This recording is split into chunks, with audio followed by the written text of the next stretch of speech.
أعوذ بالله من الشيطان الرجيم. بسم الله الرحمن الرحيم. وكتبنا عليهم فيها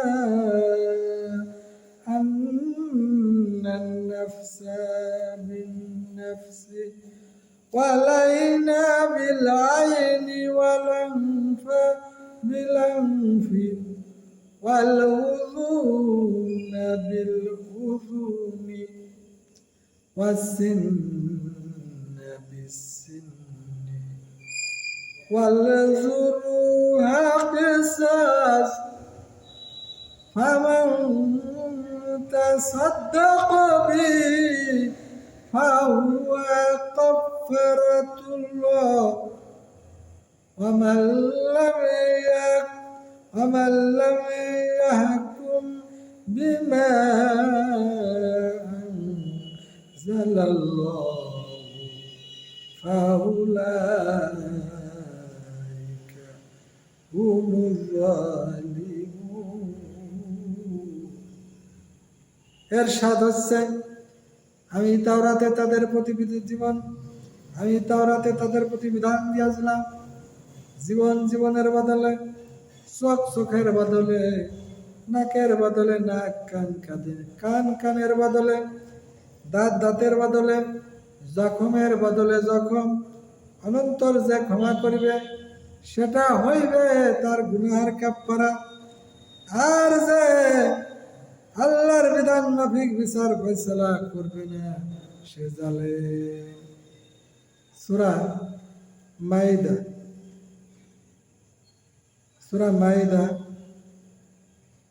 45 নম্বর আয়াত আপনাদের সম্মুখে তেলাওয়াত করলাম, এর সার্বিক অর্থ পেশ করলাম। এখানে রব্বুল আলামিন বললেন যে আমি তাদের প্রতি বিধান দিয়েছিলাম জীবনের বদলে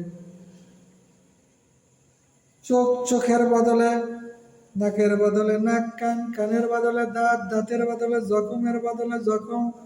অনন্তর যে ক্ষমা করিবে সেটা হইবে তার গুনাহের কাফারা।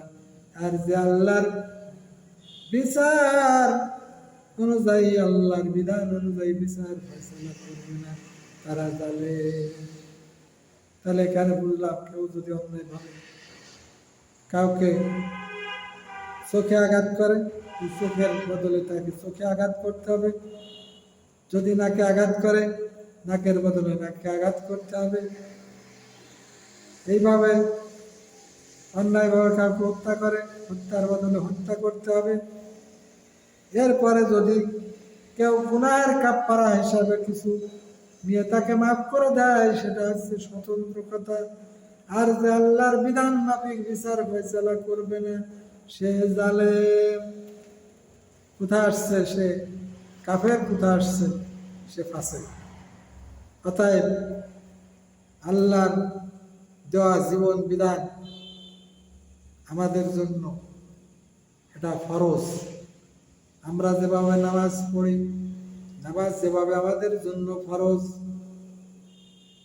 আমাদের জন্য হজ যেভাবে ফরজ, যাকাত দেওয়া ফরজ, রোজা রাখা ফরজ, ঠিক তেমনি ভাবে আল্লাহর জমিনে আল্লাহর দ্বীন কায়েম করা ফরজ। আল্লাহর বিধান অনুযায়ী বিচার ফয়সালা করা ফরজ। আমরা এই ফরজের গুরুত্ব খুবই কম দিই। আল্লাহ পাক রব্বুল আলামিন আমাদেরকে এই আল্লাহর জমিন আল্লাহর বিধান বাস্তবায়ন করার জন্য যে বড় ফরজ, এই ফরজের গুরুত্ব দিয়ে এই ফরজ কাজগুলো করার সৌভাগ্য দান করুন। সবাই বলে আমিন।